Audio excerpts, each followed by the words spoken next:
Hello and welcome everybody. I'm Devashish Basu, trustee of Moneylife Foundation and editor of Moneylife magazine. We are extremely honored and pleased to welcome Mr. Rajeev Nannapaneni, Vice Chairman and CEO of Natco Pharma, in this special series of interviews we are conducting for the Moneylife Foundation Corporate Governance Awards. This is our first year of these awards. Our awards are unique because the initial shortlist came from the recommendations by some of the most insightful investors in India. The list was then passed through an objective framework consisting of a long list of attributes, which were all, most of it were quantified. Natco is one of the 5 finalists of 2021. Thank you, Mr. Nannapaneni, once again for agreeing to participate in this conversation with me and Mr. R. Balakrishnan. Bala is Moneylife columnist and a very well-known market expert with over 4 decades of experience in investments, research, credit rating with CRISIL, and fund management. Interestingly, of the 5 finalists, 3 are pharma companies and all are from Hyderabad. Now, I would like to start by asking, sir, what has been your experience in negotiating the Indian business environment, given that the environment imposes a lot of hurdles, a lot of challenges in the smooth functioning of entrepreneurs? I think, Devashish, India presents challenges, also presents opportunities at the same time. And I think that's how you have to look at things. I think we have, and pharma relatively is a sector which, we don't have to deal with a lot of local, laws. We have some, obviously, laws that govern, but I think the interference from local policy makers is quite minimal. I think that way, it's like the IT sector relatively. And we have price control and few things, but nothing onerous on our ecosystem. That also makes life easy. And I think, and a lot of the business of Indian pharma has been abroad, selling abroad, not in India. I think that is probably one of the biggest differences.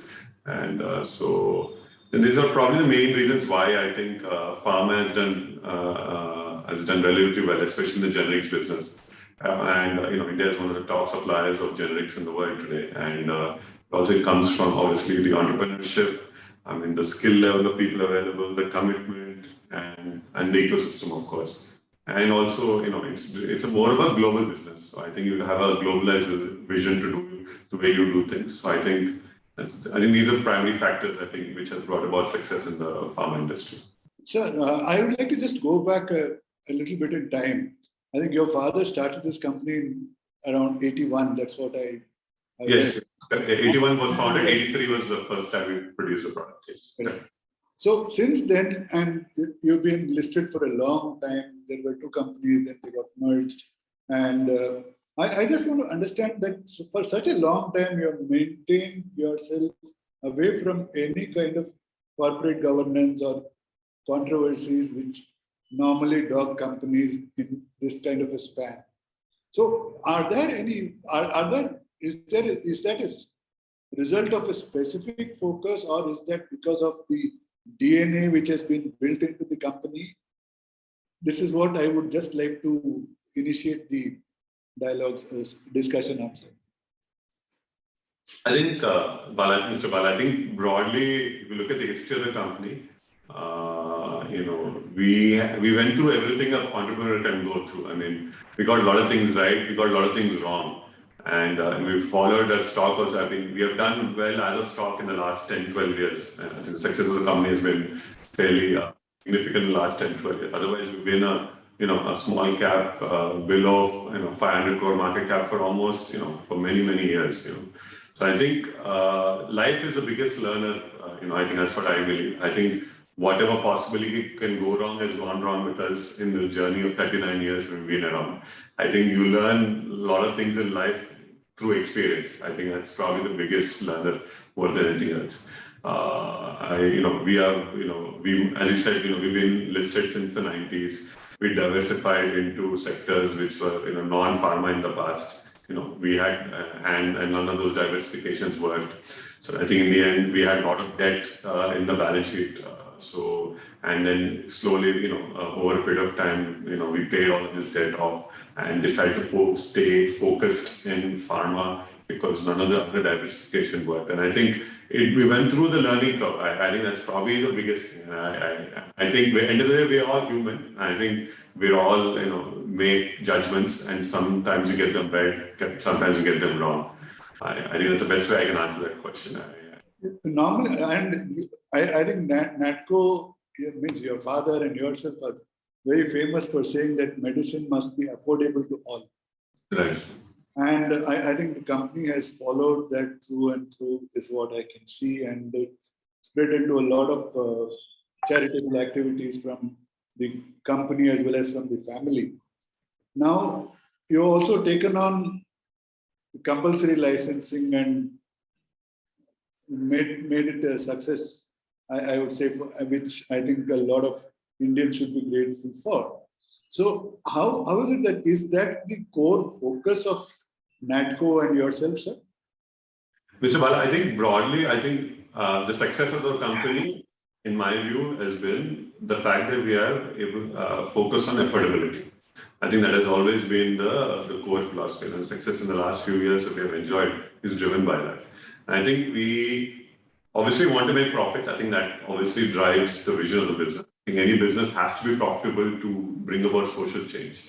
But at the same time, I think somewhere in our DNA, I think we have a strong social ethos that we have to make somebody's life better for whatever we're doing. We're not doing what everybody else is doing. I think what I always found is that if you do everything what everybody else does, invariably that's what happens with most of your products because competition catches up. But as much as possible, we'll try to do something which a lot of people are unwilling to do because they think there's a mountain that is unsurmountable or very difficult generic to do. So I think a lot of the challenges that Natco has taken up the last few years have been things that a lot of big companies have shied away from.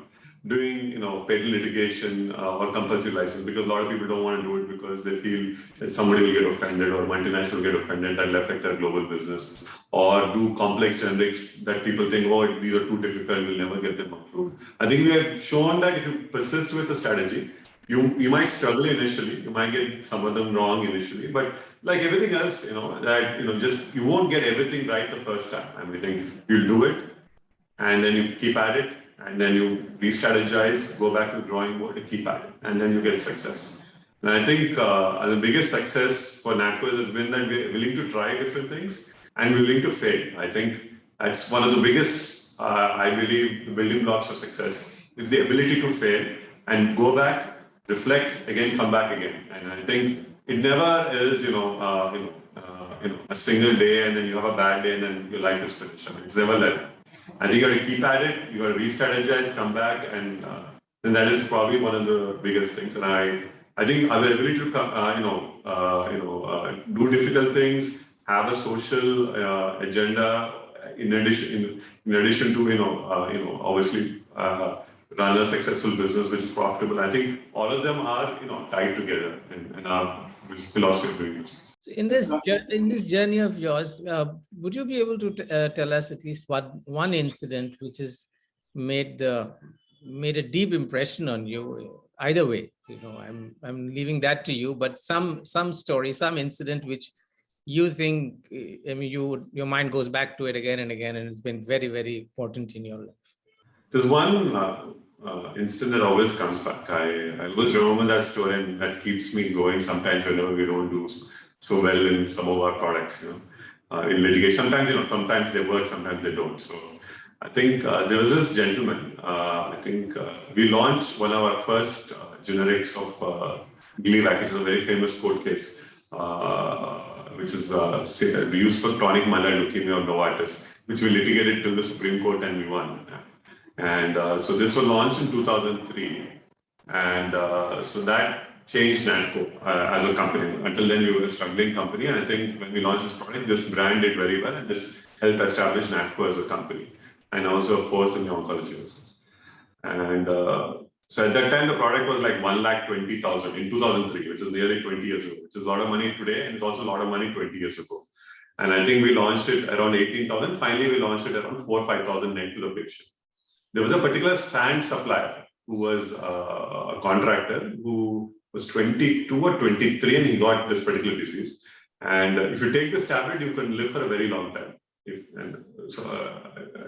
assuming that you don't get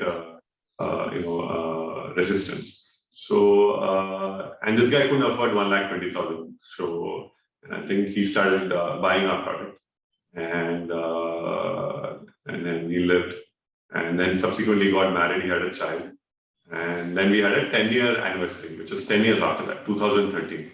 And he came, and the marketing team, he was one of the first users of the product. So they bought him back for the 10-year anniversary of the oncology division.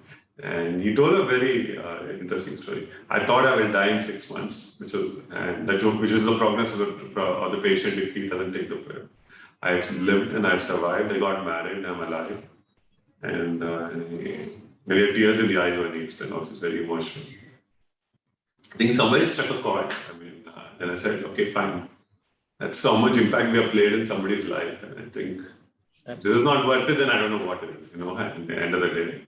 I think, so that I always remember that story whenever, when things go well, obviously you're like, obviously, you don't really have to, you don't have any, nothing pulls you back. But I think whenever, sometimes, we don't succeed in everything we do, and then suddenly I remember, okay, if that's the impact I can make, then, I think, what else do you need? You always look for validation in life for everything that we do. We're all human at the end of the day. I think a story like that, I always keep reminding myself of that story. I think there are countless stories like that. I can give many anecdotes that people told me on the interaction. But this one always stays in my head. Fascinating. And this is one story that you got to know. There are so many others you would not have known who benefited from this drug that you sold at such people broadly tell you, but anecdotally tell you a story. A story is when you know the person, you know the family, you know the circumstance, and what impact that has done. Some medicines probably extend life for a year or year and a half. I'm not saying everything we do is a miracle drug. Maybe cancer is a very wretched disease. This drug is very unique, that sense that you can live for many years. But even like, a close family member you give yourself an extra year of life, right? Which allows you to, and I would like to say, tie up loose ends if I want. Death is something that will happen eventually, right? But the worst way to die is not to tie up loose ends. That's the worst fear you always have, right? You want to make sure your children are secure. You want to make sure that your wife is secure, your parents are secure, so that, and it gives you that time to, to do that. I think if something like, there's, I can give you many stories like this, but I think that's probably, if you're able to do that, and I think for someone, what else can you ask for? I had a story long back, somewhere in 90s. This was, I was talking to my boss, who was a banker at that before he came to CRISIL. And that time, Natco, we were doing some dating. So that time he said, he is also from Andhra, Mr. G.R.K. Rao. He says, Bala, about this management, you don't worry. I know Mr. Chaudhary. I think that's what your father was. Your father's, yes. So he says, you don't have to worry about cost or anything like that. When the plant was being constructed, he would take a local bus to go to the plant every day and come. That was his focus on cost control.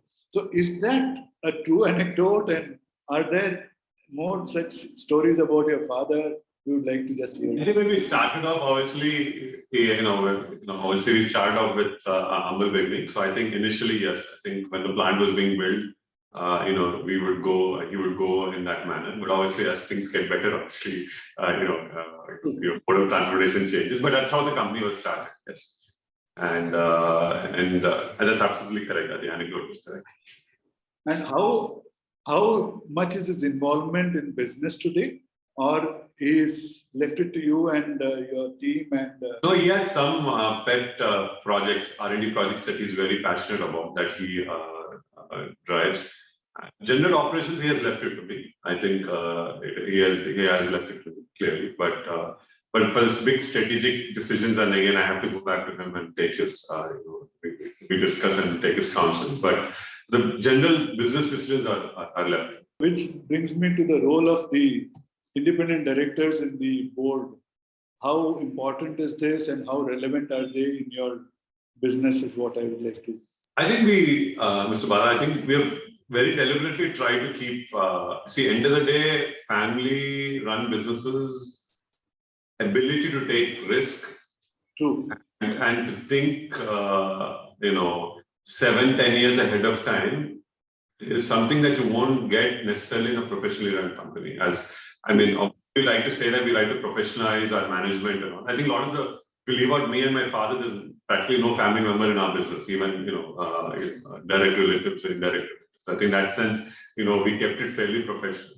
But I think there's always something to be said about, you need to balance professionalism with the ability to take risks. And what I also, obviously I'm biased by saying this, but ability of a family-run business, risk to vision 8, 10 years, 15, you take bets which are 2 years, 3 years, 7 years, or 10 years. But the really good things take 7 to 10 years. And obviously 7 to 10 years type of horizon, everybody doesn't have.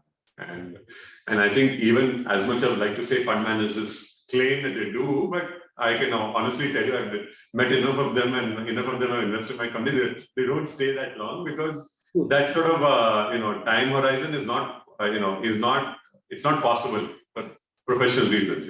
And I think entrepreneurs can take that risk, which I think which I don't which a professional center won't allow. I think that answers the first part of the question. The independent directors, I think we kept all of them, fairly independent people, and some of them have been noted bankers. They come from financial institutions.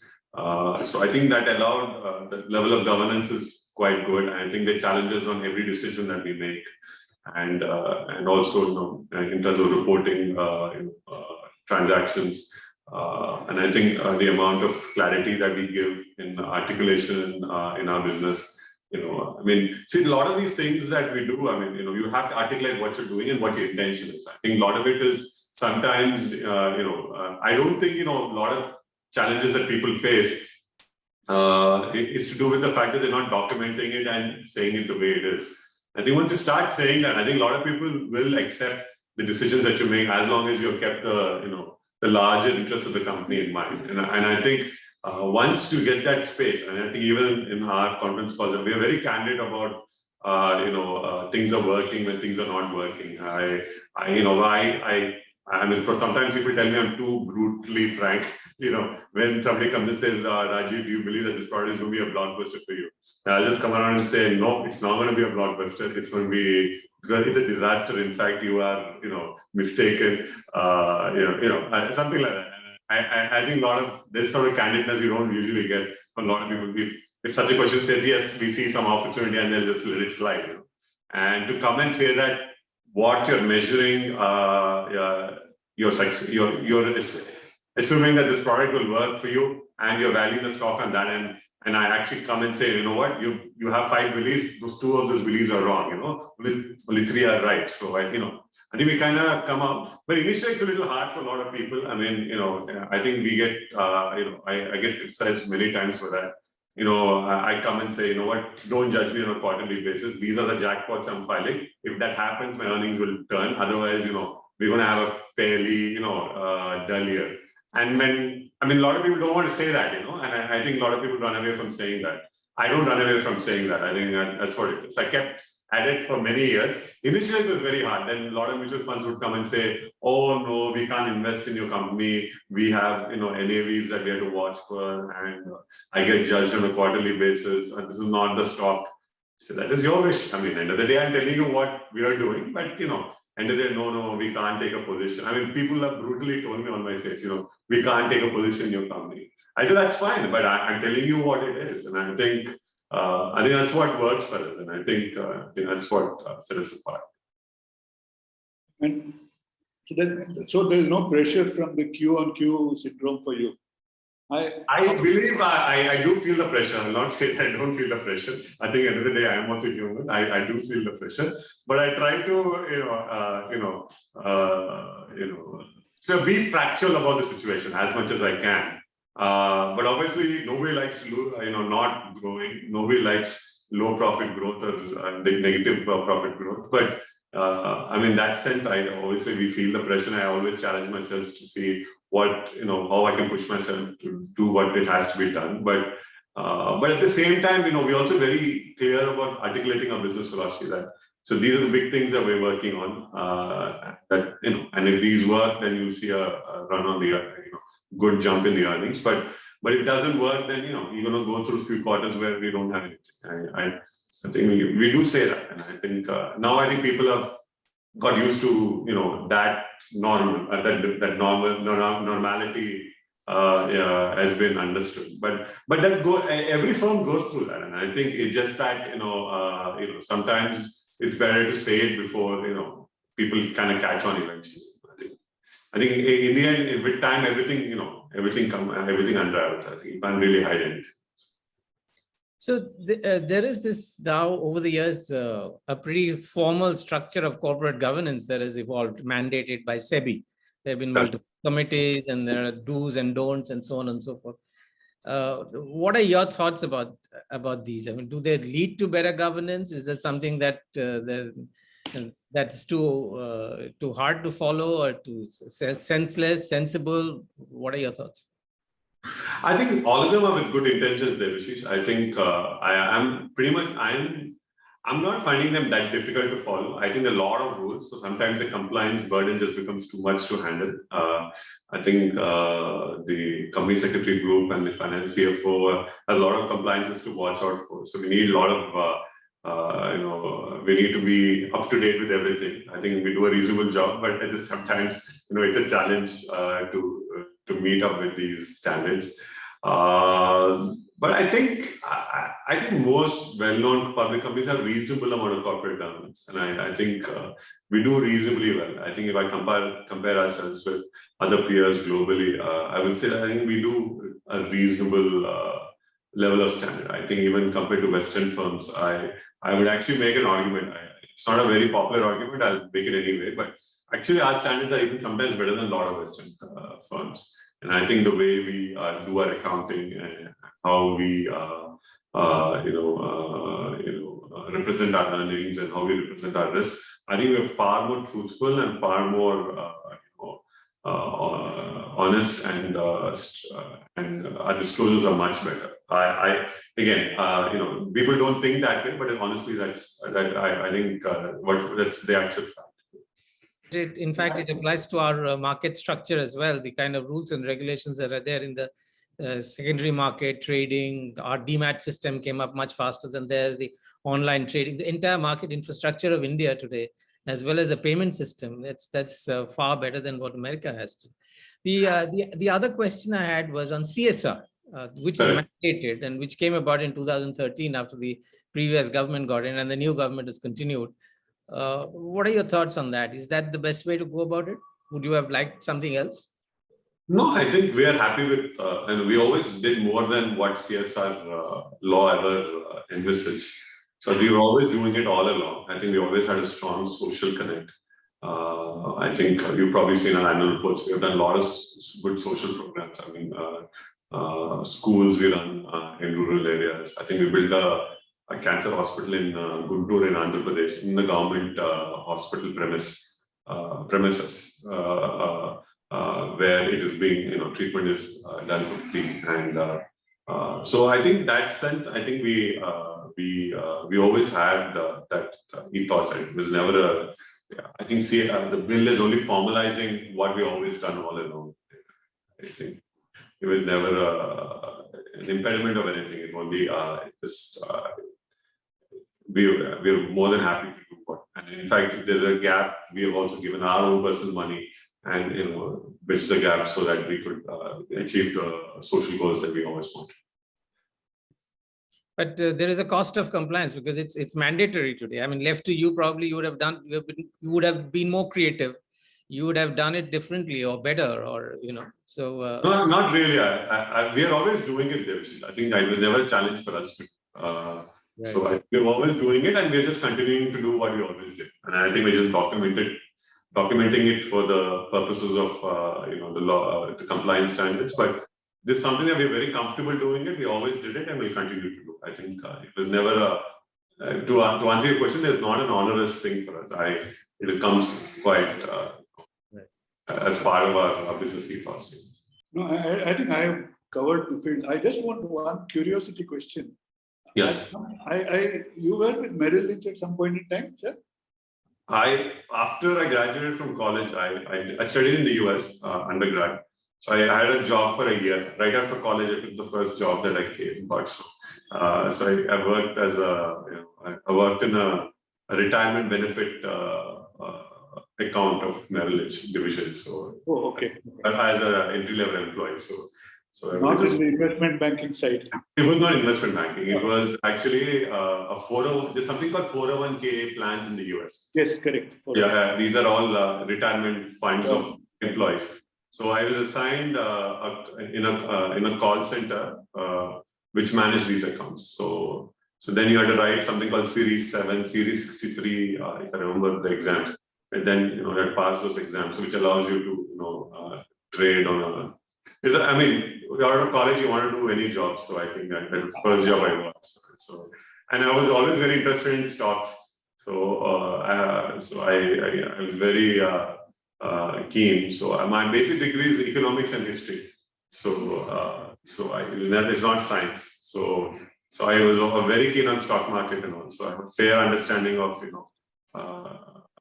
stock market because of that experience, and I kept that interest even post. Even though my full-time career is this, but I constantly follow what's going on, and I read a lot of business publications all the time. So, did you have a role model? Role model in business, you're saying, in generally, or business? I think my father is the biggest role model. I think his way of doing things. I think the biggest thing I learned from my father is that you can take risks, and if you don't get it right, also you can sleep very well at night. So I think that's the biggest thing I learned from my father. I think I also try to do that, but I'm not as level-headed as he is. I think he doesn't regret anything. I mean, you go and you do it, and then you go forward. See, at the end of the day, what happens in business is you get some things right and you get some things wrong. And I think you're not going to get everything right all the time. I think that's one of the most fundamental things in everything in life. So I think as long as you've done what you put your 100% and it was genuine in your effort and you were honest and had integrity in the effort, I think you should be able to sleep well. And I think sometimes they don't go the way you expect. Obviously, they don't go. But I think the ability to deal with failure is one of the most important things you need to learn in life. I think once you're able to deal with failure, I think you'll always be successful. Because your success is only one tick away. It's only a question of until the journey there is going to be very painful. I think, but once you get there, and you have to constantly challenge yourself, obviously, to take yourself to the next step. And that's one of the most important things you can learn.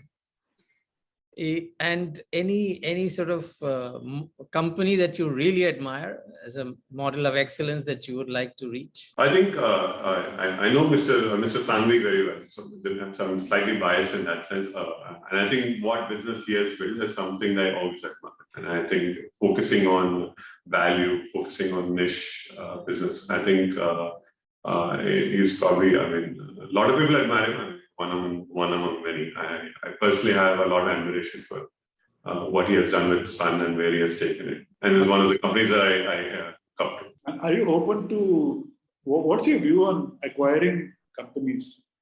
I don't know whether you have done a lot of... We've not done that, Mr. Bala. I think for many years we've not done it. I think now I'm saying that we should, because now I think our business is going through a phase where we are not growing so dramatically. And I think we need to, do M&A. I think we're considering that. I think we have cash on the balance sheet. We're looking at it. I think we are limited to only 3 or 4 markets, and I think we need to expand our portfolio and additional markets. We're open to that. I think if the right opportunity comes, we've done a smaller ones, but we've not done a large one. I think our firm also needs to do a large one as well. But obviously, you got to get the right acquisition at the right price. And so I just want to like to conclude by saying it's been an absolute pleasure talking to you, and Thank you so much for being absolutely frank and open, and look forward to you joining us on 6th January when the awards are given out.